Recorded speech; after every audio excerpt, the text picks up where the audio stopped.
জয়গুরু। আজকের আলোচ্য বিষয় সৎসঙ্গে থাকিলে কি হয় আর অসৎসঙ্গে কি হয়। ছোট গল্প, অনুগ্রহ করে গল্পটি শুনেন। এক এলাকাতে এক পাখি বিক্রেতা এসে পাখি লাগে পাখি, পাখি লাগে পাখি, পাখি লাগে পাখি এরকম করে ডাকাডাকি করে বলতেছে যে পাখি লাগে পাখি। তো এক ধনী ব্যক্তি শুনতে পেয়ে বলছে, পাখিওয়ালা ভাই এদিকে আসেন, এদিকে আসেন। তার কাছে গেছেন, গিয়ে বলছেন ওই ধনী ব্যক্তিটি যে আপনার পাখির দাম কত, পাখির বিশেষ সত্যই বা কি? বলে আমার কাছে দুইটা পাখি আছে, একটা পাখি কীর্তন গান গায়, হ্যাঁ, আর ওর দাম হচ্ছে 2000 টাকা। আর আরেকটা পাখি আছে 1000 টাকা, সেও কথা বলতে পারে কিন্তু কীর্তন গাইতে পারে না। আপনি কোনটা নেবেন বলেন?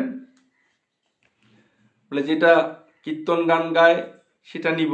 তো আপনার পাখির কীর্তন গান শুনি। বলে পাখি কথা বলো তো। তখন কথা বলতে শুরু করলেন, গান গাইতে শুরু করলেন। জয় রাধে রাধে কৃষ্ণ কৃষ্ণ গোবিন্দ গোবিন্দ বলো রে, এরকম 2 লাইন গাইয়ে দিল। ভালো লাগলো। ধনাঢ্য ব্যক্তিটি ওই পাখিটা নিলেন। বলে এই পাখি কথা বলতে পারে। তার কথা শুনলো না, বলে হ্যাঁ ও পারে।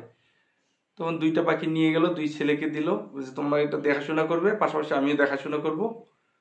তো ওই ধনী ব্যক্তিটি কি করলেন, পরের দিন সকালে যখন মর্নিং ওয়াকে যাবেন, ওই পাখির পাশ দিয়ে যাচ্ছেন। তো তাকে দেখতে পেয়ে পাখিটা বলতেছে কীর্তনে, জয় রাধে রাধে কৃষ্ণ কৃষ্ণ গোবিন্দ গোবিন্দ বলো রে, জয় রাধে রাধে কৃষ্ণ কৃষ্ণ গোবিন্দ গোবিন্দ বলো রে। এই কীর্তন গান গাওয়াতে খুব তৃপ্ত হয়ে বাহ বেশ ভালো, তো খুব কীর্তন গাইতে পারছে। অপরপক্ষে আরেক পাখির কাছে গেছে, এই কিরে কেমন আছিস, সে বলতেই এই লুচ্ছা, এই খুব লিচ্ছা বদমাইশ, এরকম গালিগালাজ শুরু করে দিয়ে দিল তাকে। গালি শুনে সে চটে গেছে, খেপে গেছে। বলে পাখি বিক্রেতাকে পাই, বেটাকে 2 কথা শুনিয়ে দিতে হবে। খুঁজাখুঁজি, হ্যাঁ কয়েকদিন পরে পাইয়েছে তাকে। এ বলছে, ভাই ভাই কি খবর আপনার, পাখির কথা শুনেন একটু। যে কি হয়েছে মালিক বলেন। যে আপনার পাখি একটা তো গালিগালাজ করতেছে, খুব গালিগালাজ করতেছে, হ্যাঁ, আর একটা কীর্তন গান গাচ্ছে ভালোই, জয় রাধে রাধে কৃষ্ণ কৃষ্ণ গোবিন্দ গোবিন্দ বলো রে, জয় রাধে রাধে কৃষ্ণ কৃষ্ণ গোবিন্দ গোবিন্দ বলো রে। যে পাখি কীর্তন গান গাচ্ছে তাকে আমার খুব ভালো লেগেছে, তাকে আমি রেখে দিব যত্নে। আর যেটা গালিগালাজ করতেছে, লুচ্ছা বলতেছে, বদমাইশ বলতেছে, কপট বলতেছে, তাকে আমি আপনার কাছে দিয়ে দিব, বিনিময়ে আমি টাকা ফেরত নেব, আমাকে ভালো লাগতেছে। ঠিক আছে, আপনি না নিলে আমাকে দিয়ে দেন, আমি এটা আপনাকে টাকা ফেরত দিচ্ছি। হ্যাঁ, তাকে দিয়ে দিল পাখিটা এবং বিনিময়ে টাকাটা ফেরত নিল। তো ভালো জিনিসটার কদর হলো আর খারাপটার তিরস্কার হলো, তাকে তাড়িয়ে দিল। আর ওই পাখি বিক্রেতাও বললো যে আসলে ভালো সঙ্গে থাকলে পরে এরকম কদর, ভালো জিনিসের কদর হয়, আছে, এটা ঠিক। খারাপটার এই যে আপনি আমাকে দিয়ে দিলেন, নিয়ে যাচ্ছি আমি, খারাপের গুরুত্ব নাই, এটাই বোঝা গেল।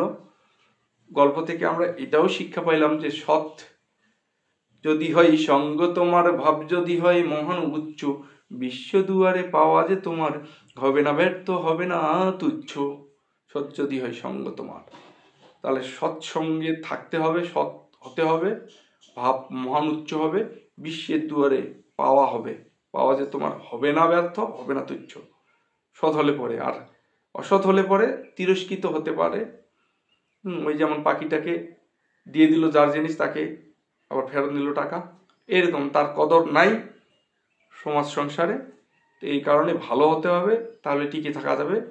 আশের প্রতি প্রত্যেকে সৎ হওয়ার চেষ্টা করি, সদ্গুরুর দীক্ষা মন্ত্র নিয়ে সৎ সঙ্গ করে সৎ হওয়ার চেষ্টা করি, তাহলে এই সমাজে এবং কি গোটা রাষ্ট্রে, বিশ্বে তার মূল্যায়ন সমাদৃত হবে। আর অসৎ হলে পরে তাকে তিরস্কৃতা হতে পারে।